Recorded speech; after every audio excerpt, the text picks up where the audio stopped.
Hingga Rabu pagi, hujan dengan intensitas tinggi masih terus mengguyur wilayah Kabupaten Maros, Sulawesi Selatan dan mengakibatkan air dari Sungai Maros terus meluap hingga merendam ratusan permukiman serta memutus akses jalan penghubung kecamatan. Sejumlah warga yang rumahnya terdampak banjir memilih untuk mengungsi sementara ke rumah keluarga lainnya. Aktivitas warga lumpuh lantaran rumah mereka terendam banjir. Dan kondisi terkini banjir di wilayah Kabupaten Maros, kita akan segera bergabung dengan koresponden MGN Ahmad Fahmi langsung dari Maros. Selamat sore, Fahmi. Baik, selamat sore. Kalau di sana sudah sore ya? Iya, baik, sudah Ada. sore sekarang di sini. Bagaimana Ya, update terkini banjir Kabupaten Maros? Apakah semakin baik, meluas atau udah surut? baik suara pendengar MGN Radio. Berdasarkan pantauan saya di lapangan, banjir masih merendam 8 kecamatan di Kabupaten Maros, Sulawesi Selatan hingga Rabu sore saat ini. 8 kecamatan yang terdampak diantaranya Kecamatan Bontoa, Lau, Maros Baru, Turikale, Marusu, Bantimurung, Simbang, dan juga Kecamatan Moncong Loe. Sementara 4 kecamatan yang paling terparah berada di Kecamatan Maros Baru, Kecamatan Lau, Kecamatan Marusu, dan Kecamatan Bantimurung. Banjir ini merupakan banjir yang ketiga di wilayah Kabupaten Maros sendiri selama kurang waktu 2 bulan. Berdasarkan data yang saya himpun di lapangan, penyebab banjir sendiri akibat dari cuaca ekstrim yang melanda wilayah Maros, di mana terjadi hujan deras dengan intensitas tinggi. Banjir juga diperparah dengan meluapnya air sungai dan air laut yang pasang. Seperti itu, Ade. Oke, jadi lengkap ya, cuacanya ekstrim, terus Ya, macam-macam di sana. Jadi ada laut, ya, dari laut juga ada pasang ya. Terus iya. kabarnya banyak warga yang mengungsi ke tempat keluarga lain, atau mungkin jangan-jangan masih banyak juga yang bertahan di rumah. Iya, jadi dampak dari banjir ini sendiri, ketinggian air bervariatif mulai dari 50 cm hingga 1 meter, 1,5 meter. Maksud saya 1,5 meter. Sejumlah warga yang mengalami dampak terparah, sebagian memilih mengungsi ke tempat yang lebih aman. Beberapa juga dievakuasi oleh petugas Badan Penanggulangan Bencana Daerah menggunakan perahu karet. Ada juga yang masih bertahan di rumah lantaran takut kehilangan barang berharga dan sudah menganggap banjir ini seperti banjir tahunan yang setiap tahunnya pasti dilanda banjir. Seperti itu. Saya ingin minta gambaran sedikit. Kalau rumah-rumah Ya, warga di sana itu seperti kebanyakan rumah di perdesaan, ada rumah panggung atau rumah yang menempel darat, sehingga kalau misalnya rumah panggung kan kalau ya, 50 cm mungkin masih ya, aman ya. Itu ya. bagaimana kondisi rumah-rumah di sana? Kalau untuk di Kabupaten Maros sendiri, sekarang kan yang terdampak banjir itu ada 8 kecamatan. Iya, iya. Namun di 4 kecamatan yang terparah itu berada di bantaran sungai, biasanya banyak dihuni oleh warga dengan rumah panggung Mm, mm, mm, mm. seperti itu.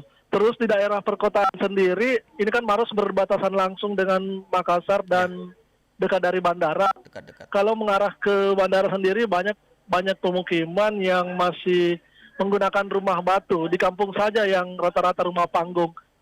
Akses.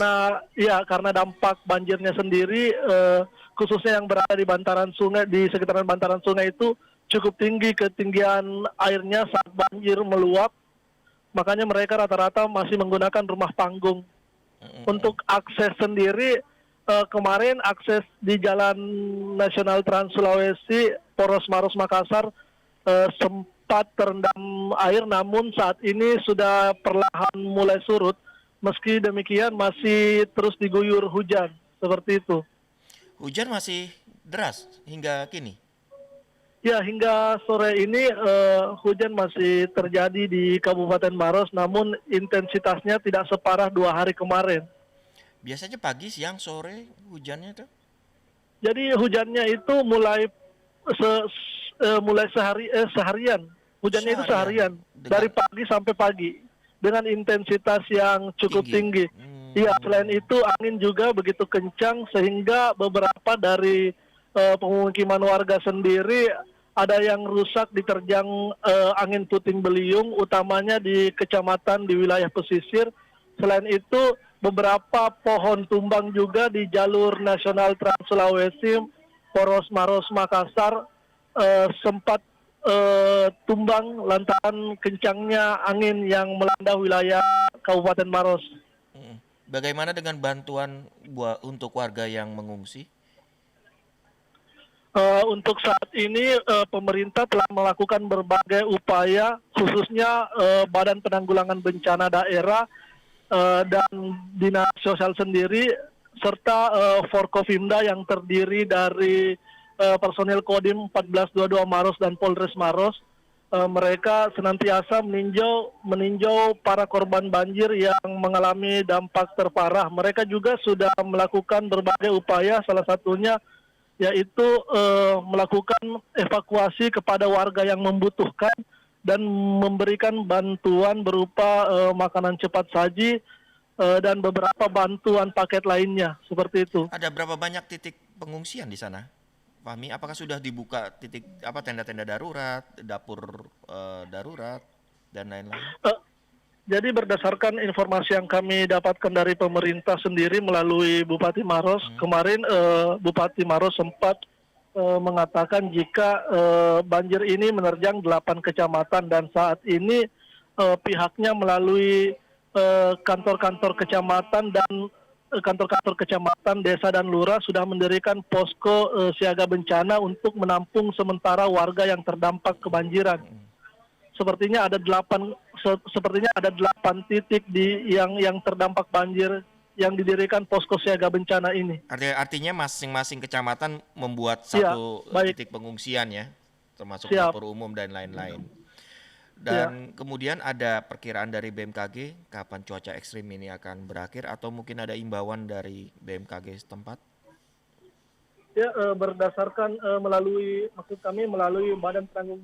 Badan Penanggulangan Bencana Daerah setempat mengeluarkan himbauan berdasarkan informasi dari BMKG sendiri, di mana prediksi cuaca ekstrim masih akan terjadi hingga Kamis 16 Februari 2003 esok. Warga dihimbau agar selalu berhati-hati, utamanya yang berada di wilayah pesisir dan wilayah pegunungan sendiri. Seperti itu. Baik, terima kasih Ahmad Fahmi melaporkan dari Maros. Ahmad Baik, Fahmi, terima kasih. selamat bekerja kembali, koresponden MGN Ahmad Baik, Fahmi. terima kasih. Selamat bekerja.